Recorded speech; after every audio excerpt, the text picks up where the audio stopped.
రాష్ట్రంలో real estate పరిస్థితి ఎట్లా ఉంది?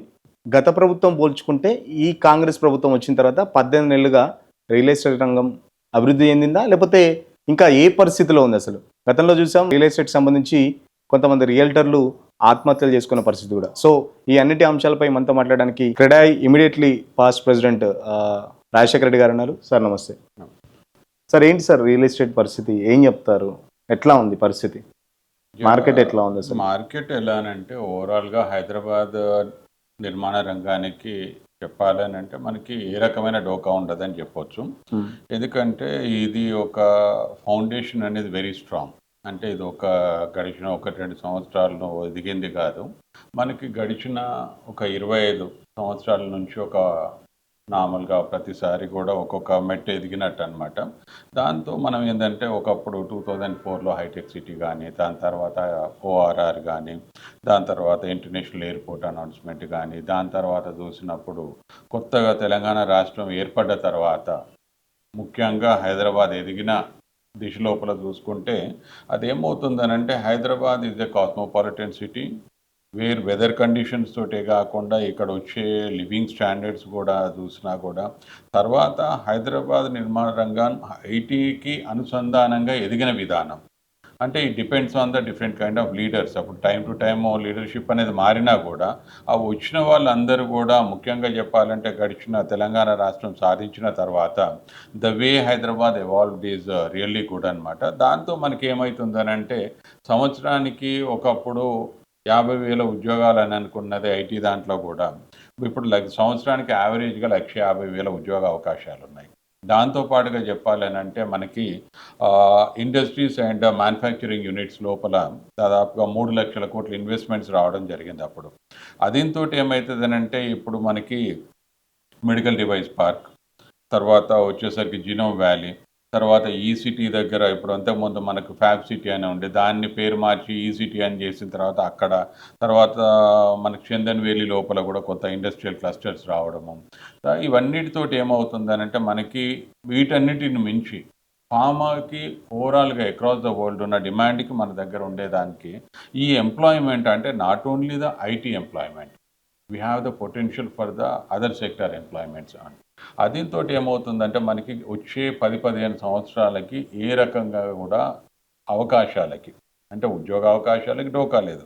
అదే ఇండైరెక్ట్గా ఏమవుతుంది హౌసింగ్కి కూడా చాలా వరకు బెటర్ ఉంటుంది. కాబట్టి that way the foundation is strong. అయితే గవర్నమెంట్లు మారినప్పుడు ఏమవుతుందంటే దాని విధి విధానాలను అర్థం చేసుకొని అది ప్రజల్లో కూడా ఒక రకమైన అంటే ఆ గవర్నమెంట్ మీద ఒక అపోహలు ఉన్నా ఏదున్నా కూడా కొంత ఇబ్బందికరమైన పరిస్థితి వస్తుంది.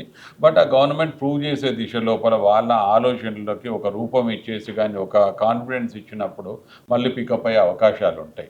అంటే ఇక్కడ ప్రధానంగా ఏంటంటే గత ప్రభుత్వం తెలంగాణ ప్రభుత్వం కేసీఆర్ ప్రభుత్వం చేంజ్ అయిన తర్వాత రేవంత్ రెడ్డి వచ్చిన తర్వాత మొత్తం రియల్ ఎస్టేట్ కుప్పగూలిపోయింది. అసలు ఎక్కడ ఫ్లాట్లు కొనుక్కోవట్లేదు, ఎక్కడ అమ్ముడు కావట్లేదు. అసలు ఏంటి రియల్ ఎస్టేట్ పరిస్థితి? కేసీఆర్ ఉన్నప్పుడే బాగుండేది.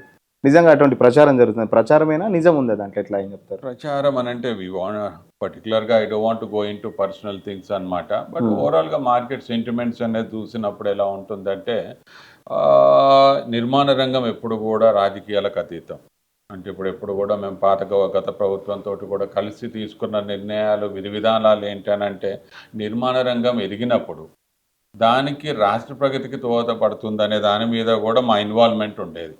ఇప్పుడు కూడా ఈ ప్రభుత్వం లోపల కూడా మా వైపు నుంచి పర్టికులర్గా నాలాంటి వాళ్ళైనా ఎవరైనా శేఖర్ మేము అందరం కూడా మాకు ఉండేదల్లా గవర్నమెంట్ తీసుకునే విధి విధానాల వల్ల నిర్మాణ రంగం ఏ రకంగా ఎదుగుతుంది, దాన్ని ఏం చేస్తే బాగుంటుంది అనే దాని మీద మా తోడ్పాటు ఉంటుంది. దాని దగ్గరగా మా సహకారాలు ఉంటాయి. అయితే పర్టికులర్గా కొత్త గవర్నమెంట్ అయిన తర్వాత కొత్త గవర్నమెంట్ అర్థం చేసుకొని దాన్ని ఇంప్లిమెంట్ చేసి ఎలక్షన్స్ అనేది రావడం ఒక 1 year అనేది వీ లాస్ట్ అనమాట. ఆ తర్వాత ఒకటి ఏంటంటే ఇప్పుడున్న ముఖ్యమంత్రి గారు కొత్త ఆలోచనలతో వస్తున్నారు. బట్ అది రైట్ వేగా రీచ్ కావాలి. పబ్లిక్ లోపల కూడా ఒక కాన్ఫిడెన్స్ క్రియేట్ కావడానికి ఓకే సంథింగ్ ఈజ్ హ్యాపెనింగ్ అంటే ఒకప్పుడు నిర్మాణ రంగం అనేది స్పెక్యులేషన్ లోపల ఎదిగింది. మనకు చిన్న ఫిగర్ చెప్తాను నేను. మనకు ఒక 7-8 సంవత్సరాల క్రితం నిర్మాణ రంగం లోపల హైదరాబాద్ లోపల 25,000 నుంచి 30,000 యూనిట్లు సంవత్సరానికి అమ్మగలిగే వాళ్ళం. సో అది గడిచిన సంవత్సరాలు ఒక్కొక్క మెట్టు ఎదుగుతూ ఇప్పుడు ఏంటంటే సంవత్సరానికి 1,00,000 యూనిట్లు అమ్ముతున్నాం. అంటే అదొక ఎండ్ యూజర్ సెంటిమెంట్ పెరిగింది, ఇన్వెస్టర్ మార్కెట్ పెరిగింది అనమాట. ఇప్పుడు ఏది ఫ్యూచర్ మీద ఉద్యోగ అవకాశాలు ఉండడం, ఏది ఐటీ అబ్జార్ప్షన్ అనేది ఎక్కువ ఉండడం, ఎంప్లాయ్మెంట్ రావడం అయితేమి, ఈ ఇవన్నీ అవుతున్నప్పుడు ఏమవుతుందంటే ఆటోమేటిక్గా వరల్డ్ ఓవర్ ఉన్నవాడు కూడా హైదరాబాద్లో నేను ఇన్వెస్ట్ చేసుకుంటే నాకు లాభం ఉంటుంది అనే దాని మీద ఏమైందంటే, ఒకప్పుడు 70% end user market, 30% end user market అయింది, 70% వచ్చేసి ఇన్వెస్టర్ మార్కెట్ అయింది. అయితే గడిచిన 2 సంవత్సరాలు, ఈ 1.5 ఇయర్ నుంచి చూసినప్పుడు మనకు ఆ మేజర్‌గా ఇన్వెస్టర్ మార్కెట్ అనేది స్తబ్దత అనమాట. ఎండ్ యూజర్ ఆగట్లేదు. ఓకే. బట్ హైడ్రా వచ్చినప్పుడు కొంత కన్‌ఫ్యూజన్ లోపల భయం అనేది కలిగింది. అది మంచి నిర్ణయమే. కానీ జనాల లోపల వెళ్ళే దిశ లోపల కొంచెం తప్పుడు ఆలోచన ఏందంటే భయం అనేది క్రియేట్ అయింది.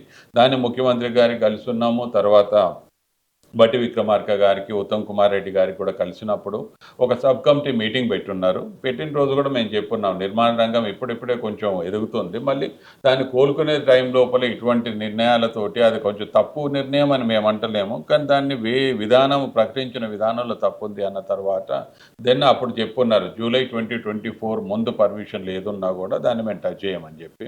సో దాంట్లో కూడా అప్పుడు మేము అన్నాము, ఎవరన్నా నిజంగా తప్పు జరిగి ఒక ప్రాపర్టీ సరిగ్గా లేదన్నప్పుడు మేము నిర్మాణ రంగం ఎప్పుడు బాధ్యత వహించదు. కానీ ఓవరాల్గా గైడ్లైన్స్ అనేది సరిగ్గా ఉండాలన్నప్పుడు ది గేవ్ ద క్లారిటీ. ఆ తర్వాత నుంచి చెప్పాలన్నప్పుడు మనకు రెగ్యులర్గా ఎండ్ యూజర్ మార్కెట్ పెరిగింది. అయితే ఇక్కడ ఏమవుతుందని అంటే మనకి చూసినప్పుడు కస్టమర్ ఏమవుతుంది, అరే మార్కెట్ లోపల ఆలోచనలు వస్తాయి. ఇప్పుడు ఇట్లా అడిగున్నావు, ఒక క్వశ్చన్ అడిగున్నావు, మార్కెట్ డౌన్ అయిపోయింది ఏం లేదు కదా అని. ఇప్పుడు ఒక మనిషి అంటాడు, అవును నిజమే తగ్గిపోయింది, దీంట్లో ఫ్యూచర్ ఏం లేదు అని అన్నప్పుడు ఏమవుతుంది అంటే, ఒక ఎండ్ యూజర్ కష్టార్జితం, తనకి ఏ రూపాయి మిగిలినా కూడా బాగానే ఉంటుంది కదా అని ఏం చేస్తారంటే, ఇంకా మార్కెట్ కొలాప్స్ అవుతుందేమో, నాకు ఇంకెంత తక్కువకి వస్తుందని. కానీ ఇక్కడే మనం ఆలోచించుకోవాల్సింది ఏముంటుందంటే, పాండమిక్ అప్పుడు కూడా నేను చెప్తాను నా ఇన్వాల్వ్మెంట్ పర్టికులర్గా. పాండమిక్ టైం లోపల ఎలా అయిందనంటే, అక్రాస్ ఇండియా లోపల కాదు, వరల్డ్ ఓవర్ కూడా మార్కెట్ సెంటిమెంట్స్ డౌన్ ఉండే. ఆ డౌన్ ఉన్నప్పుడు మన దగ్గర కూడా మీడియా లోపల టు స్టార్ట్ విత్ కొంచెం పాండమిక్ తోటి మొత్తం నిర్మాణ రంగం పనులు ఆగిపోయినాయి, సేల్స్ ఆగిపోయినాయి అని రాయడం మొదలుపెట్టారు.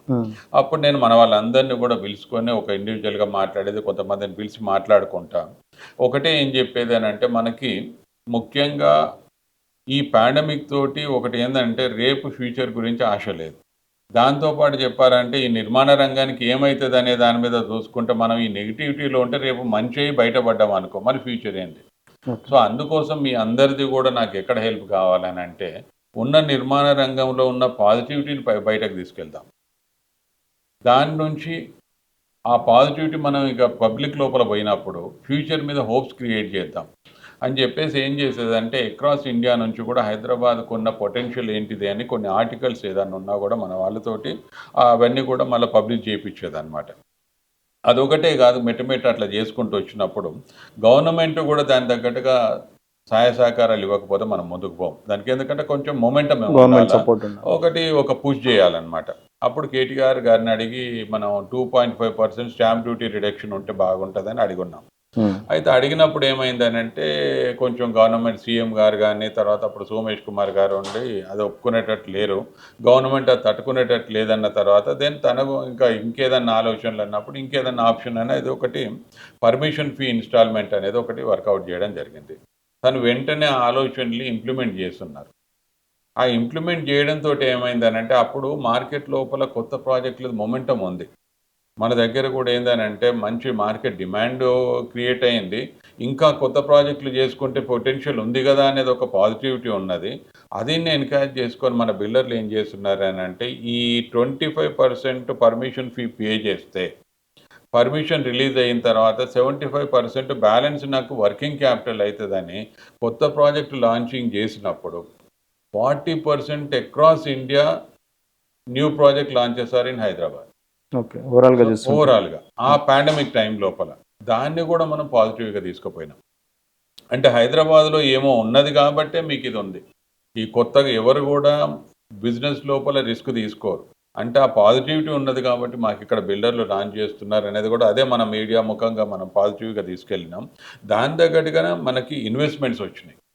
ఎప్పుడు కూడా చూసినా కూడా ఐటీ ఒకటే కాకుండా industrial investments are the best thing happen for us అనమాట. అటువంటప్పుడు దాంతో పోతున్నప్పుడు ఓవరాల్గా చేసినప్పుడు ఆ పాజిటివిటీ ఎట్లుండే అని అంటే వీఆర్ ఇంటూ ఇంకా ఒక 10-15 ఏండ్ల వరకు హైదరాబాద్కి డోకా ఉంటుందని మనం అనుకోవాలి. అటువంటి దాంట్లో కొత్త గవర్నమెంట్ మీద వచ్చినప్పుడు అది నెగిటివిటీ అనే దానికంటే కూడా కొత్త విధి విధానాలు ఎట్లుంటాయి అనేది ఆలోచించుకుంటూ ఒక ఇన్వెస్టర్ ఆగి ఉన్నాడు. ఆ ఇన్వెస్టర్ సెంటిమెంట్ ఇప్పుడు మనం ఉన్న ఈ గవర్నమెంట్ మీద ఉంటుంది కాబట్టి మన ముఖ్యమంత్రి గారు ఎంఏయుడి మినిస్టర్గా నిన్న రావడం జరిగింది. కొన్ని అనౌన్స్మెంట్ చేస్తున్నారు. దానికంటే కూడా ఇంకా ఓవరాల్గా చూసినప్పుడు ఒక సెంటిమెంట్ నెగిటివిటీ నుంచి పాజిటివ్గా పోవాలంటే ఇమ్మీడియట్ ఇంపాక్ట్ ఉండే విధంగా కొన్ని ఇనిషియేటివ్స్ తీసుకోవాలన్నమాట. దానికి నేను గడిచిన 1.5 ఇయర్ నుంచి ఒకటి అంటే నిన్న అడుగుతున్నా. సీఎం గారు కూడా చెప్తున్నారు, పెట్టుబడులు Yeah. పెట్టండి, నేను లాభాలు తేవడానికి ట్రై చేస్తాను మీకు అని చెప్పేసి. Yes. పెట్టుబడులు పెట్టడానికి రెడీగా ఉన్నారా ఇన్వెస్టర్లు ఈ మూమెంట్లో? అంటే ఇంత నెగిటివిటీ ప్రచారం జరుగుతున్న ఈ మూమెంట్లో ఇన్వెస్టర్లు ముందుకు వస్తున్నారా? ఇన్వెస్టర్లు ఇప్పుడు ఎప్పటికి కూడా మనకి ఎలా అంటే ఇది పెట్టుబడి ఎవరు పెట్టినా కూడా హైదరాబాద్ లోపల ఇంకా ఫ్యూచర్కి భరోసా ఉంది. తను కూడా కొన్ని ఉన్నాయి. నేను ఎందుకనంటే తన నిర్ణయాలలో తీసినప్పుడు ఒక అగ్రెషన్ తోటి కొన్ని నిర్ణయాలు తీసుకునే ఉన్నాయి. ఇప్పుడు ఫ్యూచర్ సిటీ అనేది ఉంది, మంచి నిర్ణయమే, కానీ that is going to be the long term. Okay. అయితే ఈ లాంగ్ టర్మ్ లోపల ఎలా చేయాలని అంటే నిర్మాణ రంగము సస్టైన్ కావాలంటే షార్ట్ టర్మ్ బెనిఫిట్స్ కూడా కావాలి. అంటే నేను లాంగ్ టర్మ్ లోపల ఎక్కడో అవుతుందని ఇక్కడ ఉండలేను. ఈ రోజు నా అవసరాలకు అనుగుణంగా నేను చేసిన ప్రాజెక్ట్ సేల్ కావాలనేది నాకు ఇంపార్టెంట్. ఇప్పుడు హైదరాబాద్ మనకు ఓఆర్ఆర్ అనేది ఉంది. ఓఆర్ఆర్ లోపల 360 డిగ్రీస్ గ్రోత్ ఉన్నప్పుడు వెస్టర్న్ పార్ట్ ఒకటే మనకి ట్రెమండస్ పొటెన్షియల్ అన్నట్టు గ్రోత్లో వర్టికల్ గ్రోత్ లోపల పోతుంది. దాన్ని మనం ఒకటే అని కాకుండా అప్పుడు మనం లుక్ ఈస్ట్ పాలసీ అని చెప్పేసి ఉన్నప్పుడు even the east property show, that is my initiative. East property show మనం పెట్టినప్పుడు ఏమైందని అంటే దాంతో ఓవరాల్గా ఆ ఏరియా లోపల సెంటిమెంట్స్ పెరిగున్నాయి. అక్కడ షార్ట్ ఫాల్స్ ఏంటి అనేది కూడా మనం ఐడెంటిఫై చేసి చెప్పున్నాం. సోషల్ ఇన్ఫ్రా అనేది లేదని అన్నాం. తర్వాత ఓవరాల్గా మార్కెట్ లోపల అక్కడ కొత్త అనౌన్స్మెంట్స్ ఏదన్నా వచ్చినా కూడా గవర్నమెంట్ నుంచి కూడా ఇంకేదన్నా అనే దాని మీద అనౌన్స్మెంట్ అయినప్పుడు ఆటోమేటిక్గా అప్పటి నుండి ఇప్పటికి చూసి ఉంటే ఏంటంటే ఆ ఏరియాలో మొమెంటం క్రియేట్ అయింది. బట్ అక్కడ ఏమవుతుంది, అక్కడ హౌసింగ్ అనేది మంచిగా డెవలప్ అయింది. బట్ అక్కడ వచ్చిన వాడు ఏం చేయాలంటే ఇల్లు అక్కడ కొనుక్కుంటున్నాడు, తక్కువలో దొరుకుతుందని. కానీ అక్కడ all the way he has to come to హైటెక్ సిటీ. అయితే ఇక్కడ ఏ గవర్నమెంట్ అయినా కూడా ఏం చేయాలని అంటే ఆ ఎంప్లాయ్మెంట్ ఆపర్చునిటీస్ అనే దాన్ని కూడా స్ప్రెడ్ అవుట్ చేయాలి. ఇప్పుడు ఈస్ట్లో ఉన్న సౌత్లో ఎక్కడో ఉండే వాళ్ళు కూడా మనకు హైటెక్ సిటీ రాకుండా ఇప్పుడు మనకు లిటరల్గా చెప్పాలని అంటే ఈస్టర్న్ హైదరాబాద్ లోపల ఒక మధ్యలో లాస్ట్ ఇయర్ అనుకుంటా ప్రాపర్టీ షో మనం పెట్టినప్పుడు శ్రీధర్ బాబు గారు వచ్చి ఉన్నారు. తనకు కూడా ఒక రిక్వెస్ట్ చేయడం జరిగింది అనమాట. మనకి ఎప్పుడు కూడా ఒక దగ్గర కొత్తగా ఐటీ కంపెనీలు రావాలంటే వాళ్ళు ఆ ఏరియా లోపల ఎస్టాబ్లిష్మెంట్ సెటప్ చూస్తారు. అంటే ఒక 5 స్టార్ హోటల్ ఉన్నదా, 7 స్టార్ హోటల్ ఉన్నదా, ఒక పెద్ద పెద్ద కన్వెన్షన్ చేసే అవకాశాలు ఉన్నాయా. ఇప్పుడు మనకి ఇక్కడ హైటెక్ సిటీ ఉంది, ఇక్కడ ఓవరాల్గా 5 స్టార్ హోటల్స్ 7 స్టార్ హోటల్స్ ఉన్నాయి. ఏదైనా మల్టీనేషనల్ కంపెనీ పెట్టినా కూడా నాకు ఆ ఫెసిలిటీస్ అన్నీ కూడా బాగున్నాయి కాబట్టి నేను నా వ్యవస్థ ఇక్కడ పెట్టుకున్నా కూడా నాకు ఇది సస్టైన్ అవుతుంది అనేది ఉంటుంది అనమాట. అంటే గవర్నమెంట్ ఏం చేయాలని అంటే వెస్ట్ లోపల ఇది మొమెంటం క్రియేట్ అయింది, దీనికి సస్టైన్ అవుతుంది అన్నప్పుడు కొత్త కొత్త ఏరియాలను అడ్రస్ చేసుకుంటూ పోవాలన్నమాట. అప్పుడు ఏమవుతుంది, ఆ ఏరియా లోపల ఒక 360 డిగ్రీస్ లోపల 25% అన్నట్టు సెగ్రిగేట్ చేసుకొని ఏరియా వైజ్ అడ్రస్ చేసినప్పుడు మనకి ఈ రోజు ఉండే ట్రాఫిక్ ఇష్యూలు కూడా తగ్గిపోతాయి. 4 దిక్కులు 4 వైపులా. ఇంకోటి కూడా ఉన్నది, నేను ఆ మధ్యలో ముఖ్యమంత్రి గారిని కలిసినప్పుడు ఒకటి చెప్పున్నాను. ఫ్యూచర్ సిటీ అనేది మంచి ఆలోచన, మీరు లాంగ్ టర్మ్ కోసం చేస్తున్నారు కదా, మీరు జినోమ్ వ్యాలీ అనేది ఇప్పుడు ప్రజెంట్ నీడ్. అక్కడ 50 నుంచి 60 వేల ఉద్యోగ అవకాశాలు వస్తున్నాయి. అక్కడ ల్యాండ్ అవైలబిలిటీ కొంత ఇష్యూ ఉంది. అక్కడ మనం ఈ టౌన్షిప్స్ అనేది అనుకుంటున్నారు. అక్కడ ఒక 500-600 2,000 3,000 ఎకరాలు అవసరం లేదు. They can think about at least 500-600 acres లోపల ల్యాండ్ డెవలప్ చేసి ఆ టౌన్షిప్ బిల్డర్లకు కానీ రీజనబుల్ రేటుకి ఇస్తే అక్కడ వ్యవస్థను మనం పెంచవచ్చు. ఇప్పుడు అదే కాకుండా చందన్వేలి ఏరియా ఉంది. చందన్వేలి ఏరియాలో 6,000 ఎకరాలు మనకి మ్యానుఫ్యాక్చరింగ్ యూనిట్స్ ఇవన్నీ వస్తున్నాయి. అక్కడ కూడా ఏంటంటే అక్కడ వచ్చే ఎంప్లాయ్మెంట్ డిఫరెంట్, సెమీ స్కిల్డ్ అనమాట. ఇక్కడ వచ్చేది హై అండ్ టెక్నికల్ పీపుల్ అనమాట. అంటే వాళ్ళ అవసరాలకు అనుగుణంగా ఉన్నప్పుడు అఫోర్డబుల్ హౌసింగ్ అనేది కూడా మన అవసరం. దాని గవర్నమెంట్ ఇప్పుడైతే కొత్తగా పాలసీ తీసుకొస్తా అని అంటున్నారు, కానీ ఆ పాలసీలలో ఎలా ఉండాలి అని అంటే ఒక బిల్డర్ అనేటోడు ఇంట్రెస్ట్ ఉండేటోడు మనీ మేకింగ్ అనేది కాదు, నేను కూడా సొసైటీకి చేస్తా అన్నప్పుడు అందుబాటు ధరల లోపల గవర్నమెంట్ ఇచ్చినప్పుడు నేను ఒక డిఫరెంట్ కైండ్ ఆఫ్ హౌసింగ్ చేయగలుగుతా. దీన్ని కూడా పబ్లిక్ లోపల తీసుకెళ్తే అదొకటి 2 రకాలుగా నాకు బిజినెస్ చేసుకుంటాను, ఒక పబ్లిక్ నీడ్ ఫుల్ఫిల్ చేసిన అనేది ఉంటుంది. కాబట్టి ఆ దిశ లోపల కూడా గవర్నమెంట్ ఆలోచించుకోవాలా. అంటే నిజంగా బిల్డర్లు అట్లా ఆలోచిస్తారా? గవర్నమెంట్ వాళ్ళకి అట్లా అటువంటి అందరు ఇట్లనే ఉంటారు. ఇప్పుడు నేను ఉంటది, ఉమ్, ఇప్పుడు నాకు వచ్చేసి నేనైతే లిటరల్గా చెప్తాను, క్రెడైలు అడుగు పెట్టే నుంచి నా సొంత పనులు వదిలేసుకొని పని చేస్తున్నా. ఉమ్, ఉంటారు 100 మంది లోపల 2-3 అన్న చేస్తారు కదా. ఉమ్, 1000 మందిలు ఉన్నారు మన దగ్గర, 2000 మంది బిల్డర్లు ఉన్నారు. ఉమ్, 2000 మంది బిల్డర్ లోపల చిన్న చిన్న ప్రాజెక్టు చేసేటోడు పెద్ద ప్రాజెక్ట్ ఇటువంటివి చేసినా నష్టం లేదు. ఇప్పుడు మన్ని ప్రీమియం అల్ట్రా లగ్జరీ కింద చేయాల్సిన అవసరం లేదు కదా.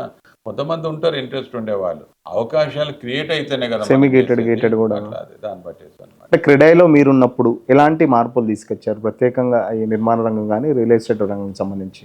మొదటి నుంచి కూడా ఇక వ్యక్తిగతంగా ఒక్కరిని చేసే దానికంటే కూడా it is always a team work. అయితే ఎప్పుడు కూడా నేను క్రెడైలో అడుగుపెట్టింది ముఖ్యంగా శేఖర్ రెడ్డి, దాదాపుగా హీఈస్ వర్కింగ్ ఫర్ 40 ఇయర్స్ అన్నమాట. ఉమ్, అయితే 2012లో మేము మొదటిసారి కలుసుకున్నప్పుడు ఒకడు ఒంటరి పోరాటం ఎప్పుడు కూడా ఎట్లుంటుంది అని అంటే, క్రెడైల అవకాశాలు పదవుల కోసం చేసే వాళ్ళు ఉంటారు, పని కోసం చేసే వాళ్ళు ఉంటారు. ఉమ్, సో శేఖర్ రెడ్డిని చూసినప్పుడు నాకేమనిపించింది, ప్యాషనేట్గా వర్క్ చేస్తుండే అటువంటి వానికి సపోర్ట్ చేసినా తప్పు లేదు కదా అని చెప్పేసి దెన్ ఐ ఎంటర్డ్ అనమాట. ఉమ్, అప్పటి నుంచి నేను దాదాపుగా ఈసీ మెంబర్ నుంచి కూడా చేసుకుంటూ వచ్చినా కూడా నా కాంట్రిబ్యూషన్ ఒక్కొక్క టైం లోపల ఎలా అని అంటే, ఒక మెంబర్గా కూడా మనకు బాధ్యత ఉంటుంది. We have to do something different అనమాట. అప్పటి వరకు మనకు ఫస్ట్ ప్రాపర్టీ షో అనేది అయింది, క్రెడా హైదరాబాద్ ఫస్ట్ది ప్రాపర్టీ షో అయింది. ఆ రోజు నుంచి నేను అనుకున్నాను, క్రెడా హైదరాబాద్ ప్రాపర్టీ షోలని నెక్స్ట్ లెవెల్కి ఎట్లా తీసుకెళ్ళాలి అంటే, అది ఒక ప్లాట్ఫామ్. ఎప్పుడు కూడా ఒక ఎండ్ యూజర్ కొనుక్కోవడానికనే ప్లాట్ఫామే కాదు, ఒక ప్రమోటర్ దాన్ని షోకేస్ చేసుకునే ప్లాట్ఫామే కాదు, గవర్నమెంట్ తను తీసుకునే సంవత్సరకాల విధి విధానాలను ప్రొజెక్ట్ చేసుకునే ప్లాట్ఫామ్ లెక్క చేసినాం అనమాట. That is the main important thing I did. తర్వాత ఆ ప్రాపర్టీ షోలని అనుకున్నప్పుడు ఎప్పుడు కూడా వెస్టర్న్ హైదరాబాద్ మీద ఫోకస్ చేసేవాళ్ళం. దాన్ని ఏం చేస్తున్నాను, 2018 అనుకుంటాను, first time we did it in eastern Hyderabad. It made lot of difference at that time. అదైన తర్వాత మళ్ళీ then we move towards northern Hyderabad. ఈ ప్రాపర్టీ షోలు అనేది కమర్షియల్ ఎలిమెంట్ కాదు, ఆ ఏరియా లోపల ఆ కొత్త ఏరియాలలో ఉన్న పొటెన్షియల్ పబ్లిక్ లోపలికి రీచ్ అయ్యేటట్టు చేయడం, గవర్నమెంట్ కూడా దాని మీద దృష్టి సాధించి ఈ ఏరియాలలో షార్ట్ ఫాల్స్ ఏమున్నాయి, ఏం చేస్తే బాగుంటుంది. అప్పుడు అదే అందుకోసం అని చెప్పేసి మనకి కొంపెల్లి లోపల ఐటీ టవర్ కూడా అనౌన్స్ చేసింది దానివల్లనే. అది అయిన తర్వాతనే అక్కడ కూడా చేస్తే బాగుంటుందని అప్పుడు చేయడం కళ్ళకోయ దగ్గర జరిగింది. ఉంటుంది. సో అది అట్లా అటువంటిది. దాంతో పాటుగా ఇంకోటి ఏమవుతుందంటే, క్రెడా హైదరాబాద్కి సంబంధించినంత వరకు ఆల్మోస్ట్ మేము ఎప్పుడు ఏం చేసేదనంటే, ఏ ఇష్యూ వచ్చినా కూడా, ఎనీ కామన్ ఇష్యూ ఏ పబ్లిక్లో మన ఒక మెంబర్కి వచ్చినా కూడా దాన్ని ఎక్కడ రీచ్ అయితే బాగుంటుంది, ఎట్లా మనము వి ఆల్వేస్ రీచ్ అఫీషియల్స్ దగ్గర ఏమైనా డిలే అవుతున్నా, వాళ్ళు నిర్ణయం తీసుకునే లోపల కొన్ని వాళ్ళు వెనక ముందు అవుతున్నా కూడా మినిస్టర్స్ని కలిసి, దాంతోపాటు ఇమ్మీడియట్ గడిచిన ఆల్మోస్ట్ ఆ టైం లోపల చెప్పాలని అంటే ఏదన్నా ఒక ఇనిషియేటివ్ తీసుకున్నప్పుడు దాని ఇంపాక్ట్ రిజల్ట్ పాజిటివ్గా ఉండేది. అట్లనే చేసుకుంటూ వచ్చినాము. తర్వాత ఇంకా ఓవరాల్గా చేయాలనంటే, హైదరాబాద్కి క్రెడా హైదరాబాద్ సంబంధించినంత వరకు it is a representation of a building industry లోపల వీఆర్ ఫస్ట్ అనేది ఒక బ్రాండ్ ఇమేజ్ క్రియేట్ చేస్తున్నాం. ఇక్కడ ఎక్కడ కూడా మీరు ఇప్పుడు చూస్తుంటారు, క్రెడై హైదరాబాద్ అనేది ఒక వ్యవస్థ. ఈరోజు రాజశేఖర్ రెడ్డి ఉంటాడు, రేపు ఇంకొకరు వస్తారు. కానీ నేను ఇన్నేళ్ళ బట్టి చేసింది ఒకటి ఏంటంటే, నాకున్న రిసోర్సెస్ తోటి క్రెడై హైదరాబాద్ అనే ఒక బ్రాండ్ వాల్యూ క్రియేట్ చేయడానికి ప్రయత్నం చేసిన అనమాట. ఇది ఒక్క రోజులో ఒక్కరు చేసేది కాదు. నా తర్వాత నాకంటే ముందు కూడా ప్రెసిడెంట్లు ఉన్నారు, అందరూ టైం టు టైం చేసేది, ఒక్కొక్కరం ఒక్కొక్క రకంగా అనమాట. పాండమిక్ టైం లోపల చెప్పాలని అంటే, ఒక ఇండస్ట్రీ లోపల క్రెడై హైదరాబాద్ గురించి పాజిటివిటీ రావాలంటే we supported across all departments అనమాట. పాండమిక్ టైం అప్పటి నుంచి కూడా గవర్నమెంట్కి క్రెడై అనేది ఒక వ్యవస్థ, మా బిల్డర్లది కాదు, వీళ్ళు కూడా మాలో ఒక భాగం అనేది ఒక కాన్ఫిడెన్స్ క్రియేట్ చేసిన. I personally involved. దాదాపుగా రోజుకి 24 గంటలు ఇదే పని మీద ఉండి కోఆర్డినేట్ చేసుకుంటా హైదరాబాద్ లోపల ఒక బిల్డింగ్ ఇండస్ట్రీ లోపల చిన్న ఒక కేసు రాకుండా చేసినాం అనమాట. So that the confidence we created. ఆ తర్వాత మన బిల్డర్లు కూడా జనరస్గా ముందుకు వచ్చున్నారు. వచ్చిన తర్వాత సీఎం గారి రిలీఫ్ ఫండ్ కూడా దాదాపుగా 50 కోట్లు. వాళ్ళు ఇండివిజువల్‌గా పని చేయకున్నా కూడా లేబర్ల వెల్ఫేర్ కోసం అప్పుడంతా కూర్చోబెట్టి పని భోజనాలు పెట్టిండ్రు.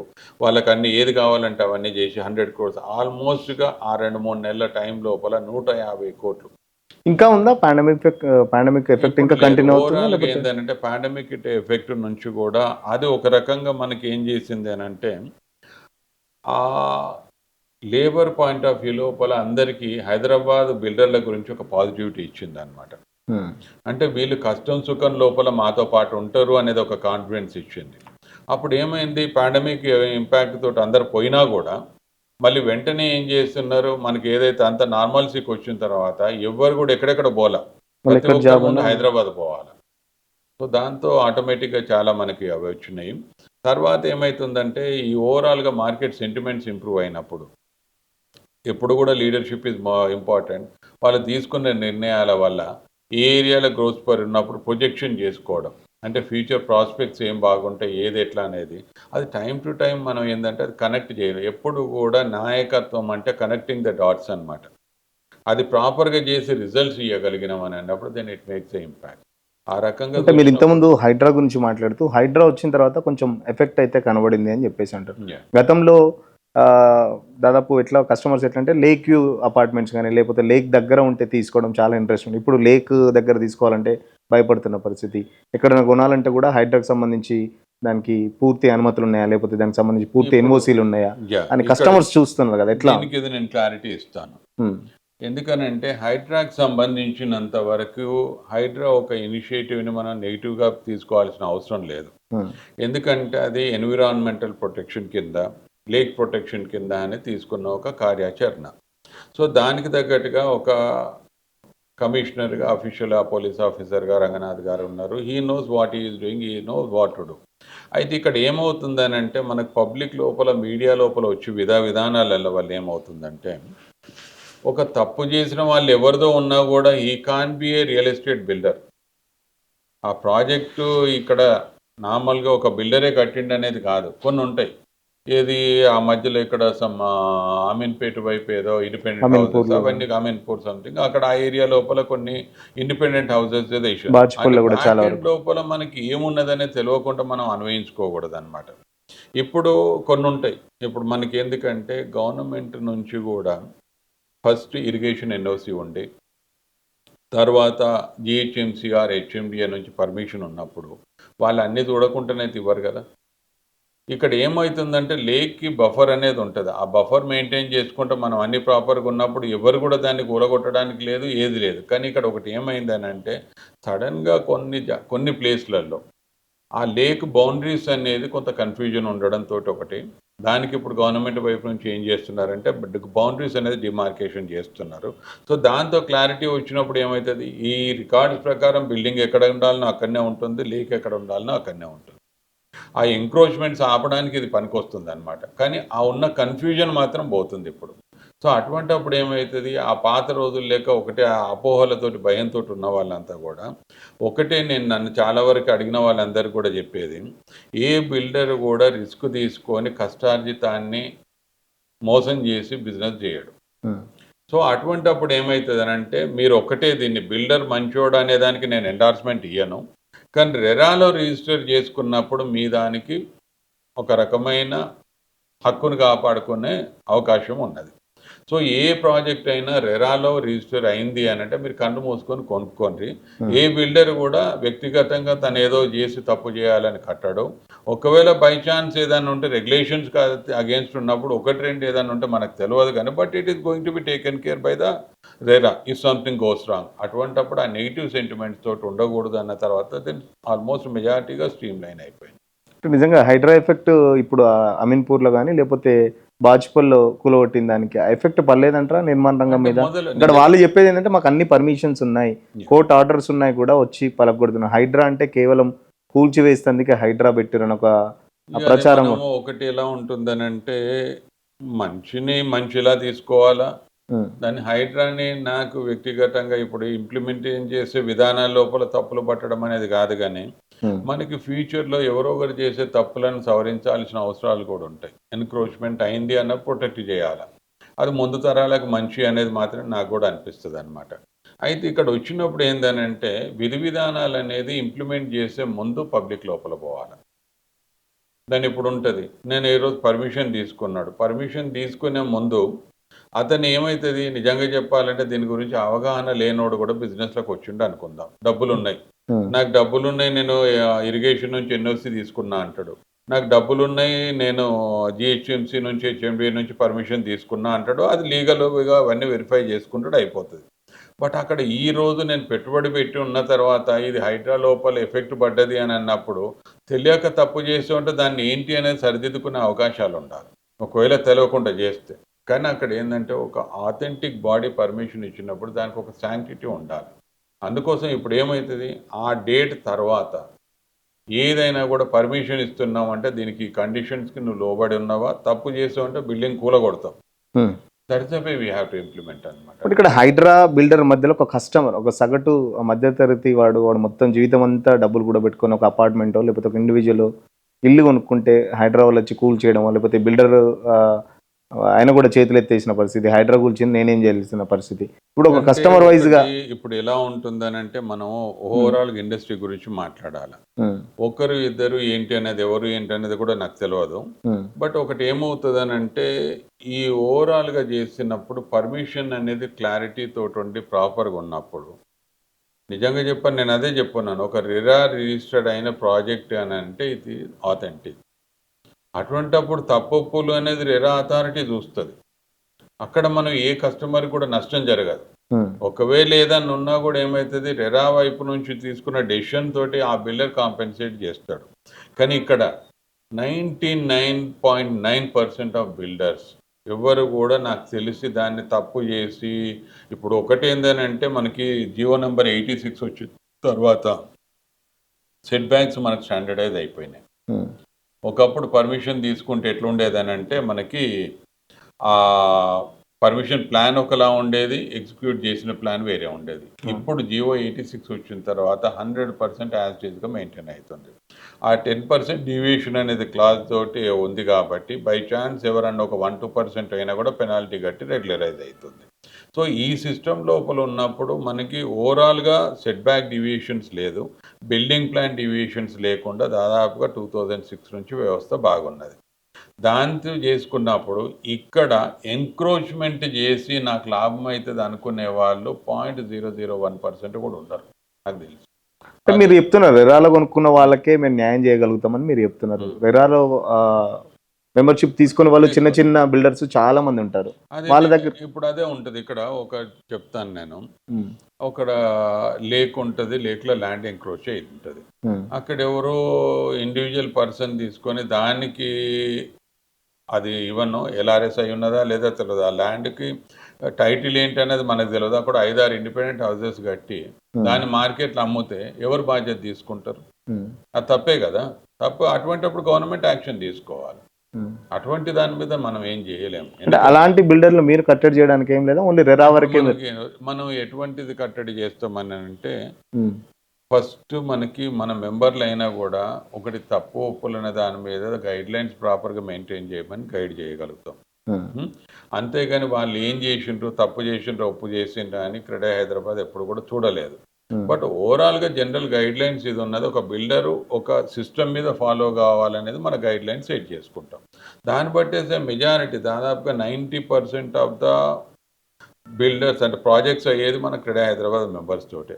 దాదాపుగా అందరూ మంచి ఒక రెప్యుటేషన్ తోటి కడుతున్నారు, ఒక క్వాలిటీ కాన్షియస్ తోటి కడుతున్నారు. ఈవెన్ చెప్పాలనంటే మెట్టు పెట్టి ఎదుగుతూ వస్తున్నారు. ఒకప్పుడు 5 స్టోరీడ్ బిల్డింగ్ కట్టడానికి ఉన్నది ఈరోజు 50 అంతస్తులు కడుతున్నారంటే వాళ్ళ కష్టం లేకుండా అంత దాకా రారు, ఆ క్వాలిటీ లేకుండా రారు. అట్లా అని చెప్పేసి ఇటువంటి చిన్న చిన్న ఎంక్రోచ్మెంట్ చేస్తే అని కాదు. ఇప్పుడు 100 కోట్లు పెట్టి నియోపోలిస్లో ల్యాండ్ కొన్నప్పుడు ఆ తప్పు పని చేసి అటువంటి డబ్బులు ఇరికించుకోవడం ఇంకో దగ్గర ఎందుకనేది ఆయన ఆలోచనలతో ఉంటారు. కాబట్టి ఏ బిల్డర్ కూడా స్వతహాగా ఇటువంటి చేయాలనేది ఉండదు. కానీ ఇండిపెండెంట్గా ఇండివిజువల్గా ఉండే వాళ్ళు ఏం చేస్తారంటే ఒక 3-4 హౌసెస్ కట్టినా, లేకపోతే 300 గదాల ఇండిపెండెంట్ హౌస్ కట్టినా అది రెరా పర్వ్యూలకు వస్తలేదు. దాంతో వాళ్ళు ఏంటి, ఎవరో బిల్డరే కాదు, ఇండిపెండెంట్గా ఏ మనిషి అయినా కట్టవచ్చు, అతను అమ్ముకోవచ్చు. అటువంటి ఎంక్రోచ్మెంట్లకి ఏ వ్యవస్థ కూడా మనం సపోర్ట్ చేయదన్నమాట. అందుకోసం కొనే కస్టమర్లు ఎప్పుడు కూడా ఏం చేయాలని అంటే ఏదైనా కూడా ఒక మంచి గేటెడ్ కమ్యూనిటీకి పోయి లేదు స్టాండ్ అలోన్ బిల్డింగ్కి పోవాలా, దాని పర్మిషన్ సిస్టమ్ సరిగ్గా ఉన్నదా లేదా చూడాలా, దాని లీగాలిటీ ల్యాండ్ డాక్యుమెంట్స్ ప్రాపర్గా ఉన్నాయా లేదా చూసుకోవాలా. అటువంటిది ఉన్నప్పుడు ఆటోమేటిక్ ఇవాళ రేపు ఏమవుతుంది అంటే వ్యవస్థ మంచిగానే ఉన్నది, ఎడ్యుకేట్ అవుతున్నారు రోజు రోజుకి. ఎక్కడో ఒకరిద్దరు చేసే తప్పులకి ఓవరాల్గా వ్యవస్థ మీద ఇంపాక్ట్ పడకూడదు అనేది అయితే నా అంటే ఒక కస్టమర్కి ఏం చెప్తారు ఒక ఇల్లు తీసుకోవాలంటే మెయిన్గా ఒక కస్టమర్ చూసుకోవాల్సిన అంశాలు ఏంటి ప్రధానంగా? ఉన్న పరిస్థితి లోపల ప్రతి ఒక్కరు కూడా ల్యాండ్ లీగాలిటీ అనేది చూసుకొని అయితే అంత డెప్త్గా పోయి నాలెడ్జ్ తోటి ఎవరు చేయలేరు. చెయ్యరు మాక్సిమం, ఎవరికి ఉండదు లీగల్ నాలెడ్జ్, ఎవరికి ఉండదు. జస్ట్ అప్పుడు మనం ఆ బిల్డర్లు ఏదో చెప్తా ఉంటారు అమ్ముడు పోవడానికి, వాడు కూడా అంత ఎవరికి కూడా అంత డీప్గా పోయి దాంతో చేయడానికి లేదు. కానీ ఫస్ట్ మార్కెట్లో రెప్యుటేషన్ ఆఫ్ ద బిల్డర్ ఏందనేది మనకు తెలిసిపోతుంది ఈజీగా. ఏ టైప్ ప్రాజెక్టులు ఇంతవరకు కట్టి ఉన్నాడు అనేది కళ్ళ ముందు కనబడుతుంది. తర్వాత ఇప్పటివరకు డెలివరీ ఏం చేసిండు అనేది కనబడుతుంది. మూడోది ఏం చేస్తామని అంటే అక్కడే దాని కంటిన్యూషన్ లోపల కండ్లు మూసుకొని రెరాలో నువ్వు తీసుకునే ప్రాజెక్టు రిజిస్టర్ అయింది అని అంటే ఇంకా అంతకు మించిన అష్యూరెన్స్ ఏ కస్టమర్కి కూడా లేదు. ఓకే. ఎందుకంటే రెరా కూడా మన దగ్గర మంచిగా ఇంప్లిమెంట్ అవుతుంది, అఫీషియల్స్ కూడా దాని తగ్గట్టుగా మంచి స్ట్రిక్ట్గా యాక్షన్ ప్లాన్ తోటి ఉన్నారు. సో అటువంటప్పుడు ఒకటే నేను చెప్పేది, ప్రతి కస్టమర్ కూడా కొనాలనుకున్నప్పుడు whether it is a RERA registered ప్రాజెక్టా కాదా అని చూసుకుంటే చాలు. That only solves every issue. అంటే రెరా ఎలాంటి న్యాయం చేయగలుగుతాయి కస్టమర్కి? ఒకవేళ మీరు అన్నట్టు అక్కడ సంబంధించి బిల్డర్ కానీ కస్టమర్కి ఏదైనా ఇష్యూస్ జరిగితే రెరా ఎలాంటి న్యాయం? వాళ్ళ డబ్బు వాళ్ళకు వచ్చేట్టు బాధ్యత తీసుకుంటారు, వాళ్ళ డబ్బు నష్టపోకుండా చేసే బాధ్యత తీసుకుంటారు. 100% that kind of assurance will give RERA. అందుకే రెరా ఉన్నది కస్టమర్కి బిల్డర్కి మధ్యలో ఉన్న ఇష్యూలు ఉన్నప్పుడు దాన్ని సార్ట్అవుట్ చేయడానికి రెరా ఉన్నది అనమాట. ఆ రకంగా చూసినప్పుడు మన దగ్గర RERA is functioning really well. అంటే ఇప్పుడు ప్రస్తుతం ఉన్న మార్కెట్లో చూస్తుంటే ఒక కస్టమర్ ఇన్వెస్ట్ చేయదలుచుకుంటే సిటీలో ఎటు సైడ్ వెళ్తే బాగుంటుందండి? మేజర్గా వెళ్ళానంటే మనకి ఇప్పటి వరకు ఉన్న సెగ్మెంట్స్ ప్రకారం అయితే western part is more focused అనమాట. అయితే ఇక్కడ వెస్ట్రన్ పార్ట్ లోపల కూడా మనం చూసుకోవాల్సింది ఎట్లా అని అంటే హైటెక్ సిటీ సరౌండింగ్స్ కానీ తర్వాత ఫైనాన్షియల్ డిస్ట్రిక్ట్ లోపల చూసినప్పుడు అనుకోకుండా అక్కడ ల్యాండ్ వాల్యూస్ పెరిగినాయి కాబట్టి అక్కడ కొంత ప్రైస్, ఇంకోటి అది కూడా ఏంటంటే రెగ్యులర్గా ప్రైస్ పెరిగింది అనేది కాదు, the way of the construction is coming up, అంటే the quality of construction, the amenities the builders are providing is high అనమాట. సో అక్కడ కొంచెం హయ్యర్ సైడ్ ఉన్నాయి. కానీ మనకి ఓవరాల్గా చెప్పాలంటే అక్రాస్ ఇండియాలో we're in number 2 position in the premium luxury segment అనమాట. అయితే ఆ పర్టికులర్ పార్ట్ లోపల అది మనం అవసరానికి ఉన్న వాళ్ళు కొనుక్కుంటారని వదిలేయచ్చు. అయితే ఇప్పుడు ఏంటంటే అప్కమింగ్ ఏరియా కింద కొల్లూరు ఉంటుంది. కొల్లూరుని now people can think about investing over there. And apart from that Mokila ఏది ఇది వెస్ట్రన్ పార్ట్ లోపల. ఈ మోకిల వరకు ఇవి చేసుకున్నప్పుడు ఏమవుతుంది అంటే కొంత ఏరియా లోపల రీజనబుల్ ప్రైసింగ్ తోటి కొంత దొరుకుతున్నాయి. అయితే ఇక్కడ గవర్నమెంట్ కూడా దృష్టి సాధించి చేయాల్సింది ఇప్పుడు తెల్లాపూర్ ఎక్స్టెన్షన్స్ అవన్నీ ఇట్లా ఓపెన్ పెళ్ళి ఆ ఏరియాలో కూడా అక్కడ పొటెన్షియల్ ఉంది.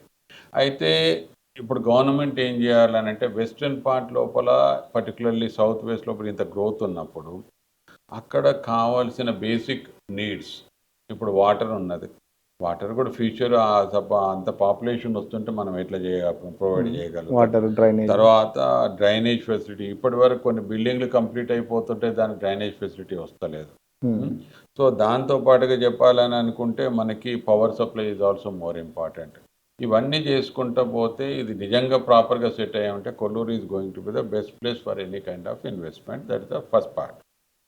తర్వాత ఏమవుతుందని అంటే ఈ రోజుకి కూడా ఏమవుతుందని అంటే అఫోర్డబుల్ సెగ్మెంట్లో ఉంటుంది, ఇల్లు నాకు దూరమైన తక్కువలో దొరుకుతుంది, తర్వాత నా ఉద్యోగానికి మెట్రో లాంటి దాంట్లో వస్తే బాగుంటుంది అని అనుకుంటే ఈస్టర్న్ హైదరాబాద్ టువర్డ్స్ మనకు ఉప్పల్ గట్కేసర్ రూట్ లోపల క్వైట్ రీజనబుల్ ప్రైసింగ్ లోపల మనకి ఇవన్నీ వేరే స్టేట్స్లో అయితే అసలు దాంట్లో సగం ప్రైస్కి కూడా డబుల్ ప్రైస్కి కూడా దొరికాయి. అటువంటిది మనకి ఆ ఉప్పల్ నుంచి గట్కేసర్బో కానీ నాగోల్ కానీ ఆ ఏరియాలలో ఉంటాయి. అయితే అక్కడ కొనుక్కుంటే మనకి రీజనబుల్ ఉంటుంది. ఒకటి ఓన్లీ ప్రాబ్లమ్ ఇది ట్రాన్స్‌పోర్ట్ అనమాట. ట్రాన్స్‌పోర్ట్. అయితే ఇది ఇట్లా చేసినప్పుడు ఇంకా ఫ్యూచర్ లోపల సదర్న్ పార్ట్ పికప్ అవుతుంది. ఇప్పుడు ఫ్యూచర్ సిటీ అనే ఒక స్పెక్యులేషన్ ఉండడంతోటి, తర్వాత మళ్ళీ మనకి ఆ ఈ సిటీ లోపల కూడా ఎంప్లాయ్‌మెంట్ ఆపర్చునిటీస్ కావడంతోటి, అక్కడ కూడా దాంతో పాటుగా that is also future prospects అనమాట. అయితే ఈ ఏరియాలలో కొనుక్కుంటా ఇన్వెస్ట్‌మెంట్ మార్కెట్ కోసం చూడాలంటే మాత్రం నార్దర్న్ పార్ట్. ఏది Genome Valley, Shamirpet that is going to be the future happening place అనమాట. ఇన్వెస్ట్మెంట్స్. ఇన్వెస్ట్మెంట్‌కి. ఎందుకనంటే ఇప్పుడు మనకి సిద్దిపేట నుంచి ప్రజ్ఞాపూర్ ఆల్మోస్ట్ కనెక్ట్ అయిపోయింది సిటీకి. అవును. ఇప్పుడు అది ఒకవేళ ఎలివేటెడ్ ఎక్స్‌ప్రెస్ హైవే గానీ శాంక్షన్ అయిపోయిందా, ఆల్మోస్ట్ అది వర్క్ గాని స్టార్ట్ అయినా, తర్వాత ఎయిర్‌పోర్ట్ అనౌన్స్ చేసినా, ఆ ఏరియాకు ఉండే ట్రెమెండస్ పొటెన్షియల్ అనమాట అది. సో దట్ ఈస్ ఫ్యూచర్‌లో మనకి అవకాశాలు బాగుంటాయి. సో ఈ సిటీ లోపల ఏమైందంటే రింగ్ రోడ్ పెరిఫెరల్‌లో ఆనుకొని ఎనీవేర్ మనకి ఒక అడ్వాంటేజ్ ఏందంటే ఓఆర్ఆర్‌తో వచ్చిన advantage any part of the city we can reach within 30 minutes. అందుకోసమని ఉన్న ఏరియాలలో ఈవెన్ ఇప్పుడు మల్లంపేట, తర్వాత పటాన్‌చెరు ఏరియాలో కూడా కొనుక్కుంటున్నారు. హ్మ్. అది కూడా ఏమైతుంది ఇప్పుడు బాచ్‌పల్లి, మియాపూర్ కనెక్టివ్ నుంచి తీసుకొచ్చేస్తే మల్లంపేట ఒకప్పుడైతే ఏమి ఊరది. షంబీపూరు, మల్లంపేట. ఇవన్నీ గిట్ల ఏందనంటే ఆ పొటెన్షియల్ ఎట్లుంది అనంటే ఇప్పుడు అక్కడ హౌసింగ్ అనంటే ఒక ఊర్లే తయారైపోతున్నాయి. హ్మ్. సో అది కూడా ఏమైంది దాంతో పాటు మనకి రింగ్ రోడ్ కనెక్టివిటీ తోటి హైటెక్ సిటీ వితిన్ 30 మినిట్స్ లోపల వస్తున్నారు. సో అక్కడ కూడా మంచి ఇప్పుడు ఐటీకి సంబంధించినంత వరకు మెజారిటీ ఏందంటే కొంత అఫోర్డబిలిటీ ఉన్నది కాబట్టి మియాపూర్, బాచ్‌పల్లి, మల్లంపేట్, తర్వాత సుల్తాన్పూర్ ఏరియాలో వచ్చే ప్రాజెక్టులలో బాగానే పోతున్నాయి. సో ఇవన్నీ సిటీ అంతా కూడా స్ప్రెడ్ అవుట్ అవుతుంది. బట్ ఓవరాల్‌గా ఏంది అనంటే ఇన్వెస్ట్‌మెంట్ గానీ ఏదన్నా అనుకున్నా కూడా కొల్లూరు ఏరియా అయితే ప్రస్తుతానికి బాగానే ఉంటది. మోకిలా ఒకటి ఏందనంటే ఒక డ్రాబ్యాక్ ఉన్నది మోకిలాతో. మోకిలాలో ఒక ఎంప్లాయీ కొనుక్కుంటే ఒక 20,000 వరకి యాడ్ ఆన్ ట్రాన్స్‌పోర్టేషన్ చార్జెస్ పడతాయి దానికి. ఓకే. అప్పుడు గవర్నమెంట్ దీనికి తగ్గట్టుగా ఏం చేయాలంటే అక్కడ ట్రాన్స్‌పోర్ట్ ఫెసిలిటీ గానీ, లాస్ట్ మైల్ కనెక్టివిటీలు పెంచాల. ఇప్పుడు మనకి మెయిన్‌గా ఏందనంటే నేను అలాంగ్ విత్ హైదరాబాద్‌తో పాటు గడిచిన 5, 6 సంవత్సరాల నుంచి I'm with HCSC Hyderabad social security council అని అంటాం. అవును. Hyderabad city police. దాని ట్రాఫిక్ ఫోరంకి జాయింట్ సెక్రటరీ నేను. సో దాన్ని ఏం చేస్తున్నామంటే ఇప్పుడు నిర్మాణ రంగానికి హెల్ప్ చేసే విధంగా ట్రాఫిక్ ఎట్లా ఇంపాక్ట్ చేస్తుంది. దాన్ని ఏ దిశ లోపల అడ్రస్ చేస్తే డిపార్ట్మెంట్‌కి కూడా చాలా ప్రాబ్లమ్ అవుతుంది. చూస్తున్నాం మనం వర్షం పడుతుంటే మొత్తం ఐటీ పీపుల్ అంతా దాదాపు 3 గంటలు. డిపార్ట్మెంట్ అనొద్దు కానీ we have to really appreciate and respect them. హ్మ్. వాళ్ళ కష్టం అనేది లేకపోతే ఈరోజు మనం ఇట్లా ఉండలేం. హ్మ్. వర్షాలు వచ్చినా ట్రాఫిక్ ఓవర్లోడ్ అయిపోయినా ఇప్పుడు ఇంత పాపులేషన్ పెరుగుతుంది. ట్రాఫిక్ రోడ్లు పెరగల. ఇంకా అదృష్టం బాగుండి మనకు ఆ టైం లోపల చేసిన కొత్త ఫ్లైఓవర్లు అయితేమి, రోడ్ ఓవర్ బ్రిడ్జ్‌లు అయితేమి, అండర్ పాస్‌లతోటి కూడా ఉండంగా ఇట్లున్నది అని అంటే అసలు ఏం లేకపోతే మన పరిస్థితి ఏందని అది ఆలోచించాలా. అయినా డిపార్ట్మెంట్ చాలా కష్టపడుతుంది. వాళ్ళకి ఎటువంటి సహాయకారాలు ఇస్తే బాగుంటదనే దాని మీద మేమందరం కూడా కొంతమంది శేఖర్ రెడ్డి మేమందరం దాంట్లో వాలంటీర్‌గా జాయిన్ అయిపోయి వీఆర్ హెడింగ్ దిస్ ఆర్గనైజేషన్ అనమాట. దానికి నేనేం పర్టికులర్‌గా నా ఆలోచన ఏందంటే ఈ ట్రాఫిక్ ఇష్యూని ఏ రకంగా అడ్రస్ చేయొచ్చు. లాస్ట్ మైల్ కనెక్టివిటీ అనేది మనం ఎట్లా డెవలప్ చేయొచ్చు. గవర్నమెంట్ అటువంటప్పుడు ఏ రకమైన సపోర్ట్ సిస్టమ్ ఇవ్వాలా. ఇప్పుడు మెట్రో ఉన్నది. మెట్రో ఒక particular A destination to be destination పోవాలా. పోతే బాగానే ఉన్నది. మరి నా ఇల్లు ఎక్కడో దూరంగా ఉన్నది. నేను అక్కడి నుండి ఏకి ఎప్పుడు రావాలా? మళ్ళీ బిలో దిగిన తర్వాత నా ఇంటికి ఎట్లా పోవాలా? నా ఆఫీస్ ఇంకో దగ్గర ఉంటే. ఇవన్నిటికి ఏందంటే కనెక్టివ్ మెకానిజం గాని చేయాలనుకుంటే మనకు ఆర్టీసీ, తర్వాత మెట్రో, తర్వాత ఈ ఆఫీస్ స్పేస్‌కి ఉండే ప్రైవేట్ సెటప్ ఇవన్నీ కోఆర్డినేషన్ చేసి ఒకవేళ ట్రాఫిక్ మనకి ఏందనంటే రెగ్యులర్‌గా యూజ్ చేసే ఇండివిడ్యువల్‌గా ఒక పర్సన్ యూజ్ చేసే కార్‌ను మినిమైజ్ చేసి ఈ ట్రాన్స్‌పోర్ట్ సిస్టమ్ మీద డెవలప్ చేసినప్పుడు 30% వెహికల్ పాపులేషన్ తగ్గినా కూడా దట్ ఆల్సో ట్రాఫిక్ కూడా హెల్ప్స్. తగ్గుతుంది. అదొక ఆలోచన. ఇంకోటి కూడా ఏమవుతుందనంటే ఇప్పుడు రెగ్యులర్ ఫ్లో లోపల పోయినప్పుడు లాట్ ఆఫ్ ట్రాఫిక్ ఉన్నప్పుడు డిపార్ట్మెంటల్‌గా మ్యాన్ పవర్ తగ్గుతుంది. ఆ తగ్గినప్పుడు వాళ్ళకి టెక్నాలజీ మీద ఎట్లా యూజ్ చేసుకోవాలా? ఇప్పుడు మనకేందంటే డ్రోన్స్ వచ్చినాయి, తర్వాత ఈ డ్రోన్స్ వచ్చినాయి, తర్వాత ఈ కెమెరాలతోటి కూడా సెన్సార్ కెమెరాలతోటి డెన్సిటీ ఐడెంటిఫై చేసి ట్రాఫిక్ అంటే సిగ్నల్ టు సిగ్నల్ ఐడెంటిఫై చేసి ఆ స్మూత్ ఫ్లోకి ఎట్లా చేయాలి, ఇటువంటి కొన్ని ఆలోచనలతో ఒక ట్రాఫిక్ సమ్మిట్ అనేది కూడా మేము పెట్టబోతున్నాం. దానికి ఏంటంటే ఓవరాల్గా దీనికి గవర్నమెంట్కి కొన్ని సబ్జెక్ట్ రిలేటెడ్ పాలసీ ఇనిషియేటివ్స్ మీద రికమెండేషన్స్, అది కొన్ని ఇంటర్నేషనల్ స్పీకర్లు కూడా వచ్చేటట్టు చేస్తున్నాం. ఇవన్నీ కొన్ని చేసుకుంటూ పోతే ఈ సిటీకి ఏ రకంగా దోహదపడుతుంది అనే దాని మీద ప్రయత్నం ఇదనమాట. బట్ ఓవరాల్గా చెప్పాలంటే హైదరాబాద్ మనకి బాగానే ఉంది. ఇంకా దీన్ని అడ్రస్ చేసుకొని అర్థం చేసుకునే విధానంలోకి మనం ముందుకు తీసుకెళ్ళవచ్చు. అంటే ఇటీవల కాలంలో కొన్ని బ్యాంక్స్ హోమ్ లోన్ సంబంధించి ఇంట్రెస్ట్ రేట్లు కూడా చాలా వరకు తగ్గించాయి. సో దాని ఎఫెక్ట్ ఏమైనా సేల్స్ మీద పడిందా? సేల్స్ ఏమైనా పెరిగినాయా? ఎందుకంటే మెయిన్ కాస్ట్ అదే ఉంది. ఇప్పుడు యాక్చువల్గా చెప్పాలనంటే బ్యాంక్ రేట్ ఆఫ్ ఇంట్రెస్ట్ తగ్గడం అనేది చాలా వరకు హెల్ప్ఫుల్ అనమాట. ఇప్పుడు ఏమైతే తర్వాత కొంత ఫ్యూచర్లో ఫ్లక్చుయేషన్స్ తోటి కొంచెం 0.5%, 1% పెరిగినా కూడా అవి ఏమవుతుంది అంటే ఈ రోజు ఎలిజిబిలిటీ ఎక్కువ ఉంటుంది. అంటే ఇక్కడ పాయింట్ ఎక్కడ అర్థం చేసుకోవాలంటే ఇట్లా రేట్ ఆఫ్ ఇంట్రెస్ట్ తక్కువ ఉన్నప్పుడు ఏ కస్టమర్ కానీ డిసైడ్ చేసుకుంటే అతనికి అడ్వాంటేజ్ ఏంటంటే ఎలిజిబిలిటీ క్రైటీరియా లోపల అమౌంట్ ఎక్కువ వస్తుంది. తర్వాత బై ఛాన్స్ ఏమైనా రెగ్యులేషన్స్ మారి 0.5% పెరిగినా కూడా నెంబర్ ఆఫ్ ఇన్స్టాల్మెంట్స్ పెరగవచ్చు కానీ బట్ అతనికి ఉండే అవకాశాలు మాత్రం ఇప్పుడు చాలా బాగుంటాయి. So this the right time యాక్చువల్గా చెప్పాలనుకుంటే ఏ కస్టమర్ కూడా ఉన్న దాంట్లో ఈ పరిస్థితి లోపల కొనుక్కోవడం చాలా మంచిది. చిన్న చిన్న బిల్డర్లు కూడా మనం గతంలో చూసాం. కొంపల్లి దగ్గర ఒక బిల్డర్ అపార్ట్మెంట్లు అమ్ముడు పోక సూసైడ్ చేసుకున్న పరిస్థితి. అలాంటిని కట్టడి చేయాలంటే క్రెడాయి సంస్థ కానీ లేకపోతే మీరు ఏం సలహా ఇస్తారు? లేకపోతే అలాంటివి జరగకుండా ఉన్నట్టు ఏం చేయాలి ప్రభుత్వాలు నిజంగా ఒక మనిషి వ్యక్తిగతంగా చేసుకున్న దానికి బాధ్యత ఉంటుందని నేను అనుకోను. కానీ అంటే ఒకటి మనం కూడా అంటే ఒక పర్టికులర్ ఇన్సిడెంట్ని బట్టేసి ఓవరాల్ ఇండస్ట్రీకి అన్వయించలేము అది. But it is a really bad thing happen to that family. Suicide note లో రాసుకున్నాడు అమ్ముడు పోకనే అనే ఇన్వెస్ట్మెంట్ ఏమవుతుందంటే సరే నేను అది కూడా అసెస్ చేస్తున్నాను ఆ టైం లోపల. అక్కడ ఏమవుతుందని అంటే ఇప్పుడు ఎవరం ప్రాజెక్టు కట్టినా కూడా ఆ ప్రాజెక్టుకు ఉండే అడ్వాంటేజెస్ బట్టి సేల్ అవుతాయి. ఇవాళ రేపు ఒకటే నేను చెప్పేది ఏంటంటే అన్లెస్ ఆ ప్రాజెక్టు సేల్స్ ఎప్పుడు పికప్ అవుతున్నాయంటే కంప్లీషన్ స్టేజ్లో వస్తేనే. ఏ కస్టమర్ కూడా నేను ఇంకెప్పుడు అయ్యేదాన్ని ఇప్పుడు కొనిపెట్టుకుంటా అని ఎవడు ఉంటాడు. Unless it is a gated community. Pre launch అంటే 10 రూపాయలు తక్కువ రేటుకి దొరుకుతుంది అనుకుంటే ఈరోజు కొన్ని 3 ఏళ్ళు వెయిట్ చేస్తా అంటున్నాడు తప్పితే స్టాండ్ ఎలోన్ బిల్డింగ్ కానీ ఉంటే అది రెడీ టు ఆక్యుపై ఉంటే 10 రూపాయలు బేరం చేసుకొని ఎక్కువ తక్కువలో ఉంటే తీసుకుంటానే మైండ్ సెట్. అంటే ఇక్కడ ఏమవుతుందని అంటే మార్కెట్ సెంటిమెంట్స్ కంటే కూడా కస్టమర్ సెంటిమెంట్స్ ప్లేస్ ఏ రోల్ అనమాట. సో ఇక్కడ ఇటువంటి కొన్ని మనం ఏదైతే ఉందంటే చిన్న ఇంట్రికేట్గానే ఉంటుంది కావచ్చు కానీ బట్ దీన్ని మనం అర్థం చేసుకోవాలి. ఆ పర్టికులర్ ప్రాజెక్ట్ లోపల తనకి ఇబ్బందులు ఉన్నప్పుడు కొన్ని ఏంటంటే 10 రూపాయలు తక్కువకైనా కూడా ఎవరికైనా అమ్మినా బాగుండేది. బట్ ఆ రకంగా సేల్స్ ఎట్లా ఇంపాక్ట్ అయిందనే చెప్పలేం కానీ బట్ ఒకటి ఏంటంటే ఈ మధ్యలో అదే ఆరాటం అనమాట. ఎందుకంటే ఒకప్పటికంటే ఇప్పటికి ప్రతి ఒక్కరు స్టేక్స్ పెరిగినాయి. మార్కెట్ లోపల ఒక నెగిటివిటీ వచ్చిందనంటే రేపు పాజిటివిటీ వచ్చినా కూడా ఈ నెగిటివిటీ నుంచి బయటపడాలంటే నా చిన్న బిల్డర్ కాదు పెద్ద బిల్డర్ కూడా తట్టుకునే పరిస్థితి కాదనమాట. అందుకోసం ఆ పాజిటివిటీని కాపాడుకుంటా ఇంకా ఉన్న మన పొటెన్షియల్ని ఎన్కాష్ చేసుకొని దాన్ని ప్రాపర్ ప్రొజెక్ట్ చేస్తే then it is going to really help the Hyderabad real estate and ఓవరాల్గా హైదరాబాద్ నిర్మాణ రంగంతో తెలంగాణ స్టేట్ గ్రోత్ డిపెండ్ అయి ఉన్నది. సో ఆ దిశ లోపల గవర్నమెంట్ ఆలోచించాల్సిన అవసరం ఉన్నది. అదే రకంగా కొన్ని కొత్త విప్లవాత్మక నిర్ణయాలు ఉన్నాయి. అది పనికొచ్చే విధంగా ఇంప్లిమెంటేషన్ అయిన రోజు మాత్రం మనకి ఇంకా బాగుంటుంది అనేది ఆలోచన.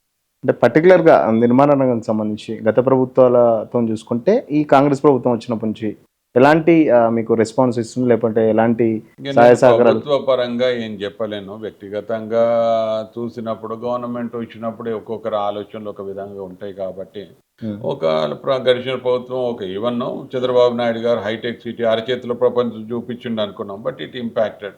తర్వాత వైఎస్ఆర్ గారు వచ్చేసిన తర్వాత ఇన్ఫ్రాస్ట్రక్చర్ మీద పెట్టున్నారు. తర్వాత వచ్చేసరికి మనకి ఆ తర్వాత వచ్చినప్పుడు తెలంగాణ స్టార్ట్ అయినప్పుడు ఐటీ మీద ఫోకస్ పెట్టినాం, ఇండస్ట్రీస్ ఇన్వెస్ట్మెంట్స్ మీద ఫోకస్ పెట్టినాం. అవన్నిటితోటి ఇప్పుడు ఆ ఎక్స్పాన్షన్ లోపల ఆ ప్రొజెక్షన్ లోపల పాజిటివ్ స్పెక్యులేషన్ వచ్చింది. ఇప్పుడు ముఖ్యమంత్రి గారు వచ్చిన తర్వాత ఫ్యూచర్ సిటీ అంటున్నారు, metro rail in different diversified రూట్లో అంటున్నారు. ఇవన్నీ ఒకటి ఆన్ ట్రాక్ లోపల ఇంప్లిమెంటేషన్ అయినప్పుడు దాని ఎఫెక్ట్స్ పాజిటివ్గా వచ్చినప్పుడు మనకు అందరూ కూడా ఎవరు కూడా ఒకటి నా ఉద్దేశం లోపల ఏంటంటే ఏ గవర్నమెంట్ అయినా ఏ లీడర్ అయినా they will try to prove themselves. దానికి తగ్గట్టుగా ఒక ఆలోచనలు సరిగ్గా ఉండే దాన్ని విధానాలలో లేదంటే ఇంప్లిమెంటేషన్ ప్రాపర్గా చేసా ఉంటే మాత్రం చాలా help. ఇప్పుడు ఫైనల్గా చెప్పండి, నిర్మాణ రంగం సంబంధించి ప్రభుత్వం ఏం చేస్తే ఇప్పుడున్న నెగిటివిటీ పోయి పాజిటివ్ సైడ్ నిర్మాణ రంగం పోతుంది, తద్వారా కస్టమర్ కొనుగోలు శక్తి కూడా ఎట్లా పెరుగుతుంది అనుకుంటున్నారు? ఇప్పుడున్న మంచుకో చెడుకో ఒక రకమైన సెంటిమెంట్ క్రియేట్ అయ్యి ఉన్నది ఇప్పుడు. అది వ్యక్తిగతంగా మనం ఏమవుతుంది, అది వీళ్ళు చేసిన అయ్యో ఇది ఇక్కడ దీని ఫెయిల్యూరా దాని ఫెయిల్యూరా అని మనం అనకూడదు. అది అయిపోయింది జరిగింది. ఇక్కడ ఏమవుతుంది అంటే రెండు రకాలు ఉంటుంది అనమాట మార్కెట్. అంటే నెగిటివిటీ ఉన్నప్పుడు పాజిటివిటీ చేసుకోవడానికి ఒక ఆలోచనలు ఉంటాయి. ఒకటి ఏంటంటే ఫస్ట్ బిల్డర్కి బర్డెన్ ఎక్కువ అయినప్పుడు ముందుకు వచ్చి ధైర్యంగా చేయాలని అంటే ఒక విధానం. సో దానికోసం దాదాపు గడిచిన 1 year బ్యాకే ఆగస్టు 1st రోజు సీఎం గారు వచ్చినప్పుడు ఒకటి అడుగున్నాం ఇండస్ట్రీ వైపు నుంచి. ఏంటంటే పర్మిషన్ ఫీలు కూడా హైదరాబాద్లో ఓవరాల్గా ఇండియా మీద చూసుకుంటే మన దగ్గర చాలా ఎక్కువ. దాదాపు యావరేజ్గా కొన్ని ఏరియాలలో 220 రూపాయలు పర్ స్క్వేర్ ఫీట్ పడుతుంది. అంటే దాని ఇంపాక్ట్ చూడండి, ఆల్మోస్ట్ ల్యాండ్ ఓనర్ షేర్ గిట్లు వేసుకుంటే 440 రూపాయలు, దగ్గర దగ్గర 500 రూపాయలు. అంటే అంత ఫీజులు ఉన్నప్పుడు మనకి ఇక్కడ ఏమవుతుందని అంటే బిల్డర్ మీద ఇనిషియల్ స్టేజ్లలోనే లోడింగ్ ఎక్కువ అవుతుంది. సో దానికి ఒక కస్టమర్ మీద పడుతుంది. అది కస్టమర్ తర్వాత. బట్ ఈ రోజు నేను పెద్ద ప్రాజెక్టు చేయాలంటే ఇప్పుడే ఒకటే రోజు 100 కోట్లు 200 కోట్లు ఫీజు కట్టాలంటే నాకు అవకాశాలు కూడా ఎట్లున్నాయి అది చూసుకోవాలి కదా. సో ఇప్పుడు బ్యాంక్ లోన్స్ పర్మిషన్ వచ్చినాక పర్మిషన్ కాపీ చూసుకొని బ్యాంక్ లోన్ ఇస్తుంది కానీ ముందు రాదు కదా. ఇప్పుడు నేను ఇన్వెస్ట్మెంట్లు ఉన్నాయి, నేను చేయగలుగుతాను, నా దగ్గర వైట్ అమౌంట్ ఎంత ఉంటుంది, ఇవన్నీ ఇట్లా చూసుకోవాలి కదా. అటువంటి ఒక ప్రాబ్లమ్స్ ఉన్నప్పుడు ఏమవుతాయంటే మార్కెట్ సెంటిమెంట్స్ పాజిటివ్గా పోవాలని అంటే గవర్నమెంట్ వైపు నుంచి ఏమడుగున్నామంటే ఒక్క 6 నెలల కాలం 4 సంవత్సరాలకి 8 ఇన్స్టాల్మెంట్ కింద డివైడ్ చేయమన్నాం. ఒక ఈ 6 నెలల్లో తీసుకునే పర్మిషన్లు ఏదైతే ఉంటాయో వాటికి ఒకవేళ వెసులుబాటు వస్తే 1 year లోపు అనేది టైం పెట్టుకుందాము. వాటికి 4 సంవత్సరాల కాలం లోపల 8 ఇన్స్టాల్మెంట్ ఇచ్చామంటే బిల్డర్ కూడా వర్క్ స్టార్ట్ చేసుకుంటాడు. సేల్ని బట్టి వీళ్ళని బట్టేసి అక్కడ ఆటోమేటిక్గా రెవెన్యూ జనరేట్ అవుతుంటుంది. వర్క్ చేస్తుంటాడు, కొంత అమౌంట్ డైవర్ట్ చేసి ఫీజు కట్టుకుంటాడు. అయితే ఇక్కడ ఫీజు పేమెంట్ దగ్గర ఏమన్నా రిస్క్ ఉంటుందంటే మనం కండిషన్స్ పెట్టుకోవచ్చు. గవర్నమెంట్ అంత రిస్క్ తీసుకోదు. ఒకవేళ మనకి ఇక్కడ ఒకటి బిజినెస్ జరగకపోతే మాకెందుకు జరగకపోవడం అనేది కాదు కదా, అన్ని ఒకటేసారి. ఇప్పుడు నేను ఒక 10 లక్షల స్క్వేర్ ఫీట్ల పర్మిషన్ తీసుకుంటా అనుకుందాం, నేను 10కి 10 ఒకటేసారి కట్టాను కదా. 4 బ్లాక్లు ఉంటే ఒక బ్లాక్ ముందు కడతా, రెండో తర్వాత ఇట్లుంటుంది అనమాట. సో అటువంటి అప్పుడు ఏమవుతుంది అని అంటే దానికి ఇప్పుడు లాస్ట్ టైం అంతే కదా, పాతప్పుడు కూడా మనం అంతే రిస్క్ తీసుకున్నాం. 2 ఏళ్ళు 4 ఇన్స్టాల్మెంట్లు సక్సెస్ అయినాం.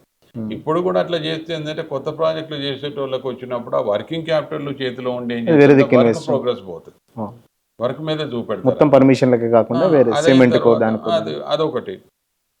రెండోది ఏముండే అని అంటే మనకి ఇప్పుడు రెరా వచ్చి ఇంప్లిమెంట్ అవుతుంది. బిల్డింగ్ ఏంటంటే 10% మార్టిగేజ్ అని పెట్టున్నాం. అది ఏమవుతుంది, ఒకప్పుడు రెరా లేనప్పుడు మనకు బాధ. ఇంకోటి ఏ బిల్డర్ కూడా మనకి ఏమవుతుంది అని అంటే డీవియేషన్లు తక్కువ చేయట్లేదు. ఆ 10% డెవలప్మెంట్ తీసుకున్న ప్రాజెక్టులలో ఒకవేళ 50-50 డెవలప్మెంట్ తీసుకున్నాడు అనుకుందాం. 50+60% కానీ ఆగిపోతే బిల్డర్ 40% తోటే బిజినెస్ చేయాలంతా, అది చాలా కష్టమవుతుంది. సో అందుకోసం ఆ మార్టిగేజ్ క్లాజ్ అనేది తీయడం అని అడిగినాం. సో దాన్ని అదొకటి. ఇంకోటి ఏంటంటే అన్ని బిల్డర్లకే కాకుండా కస్టమర్లకు కూడా ఒక వెసులుబాటు టైం బౌండ్ ఇవ్వాలి. దానికోసం అని చెప్పేసి ఒక 6 months వరకు 2% స్టాంప్ డ్యూటీ రిడక్షను.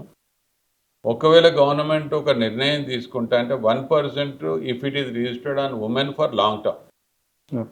అంటే గవర్నమెంట్ తీసుకున్న ఒక నిర్ణయం కింద ఉండేటట్టు అని చెప్పేసి ఒకటి చెప్పడం జరిగింది.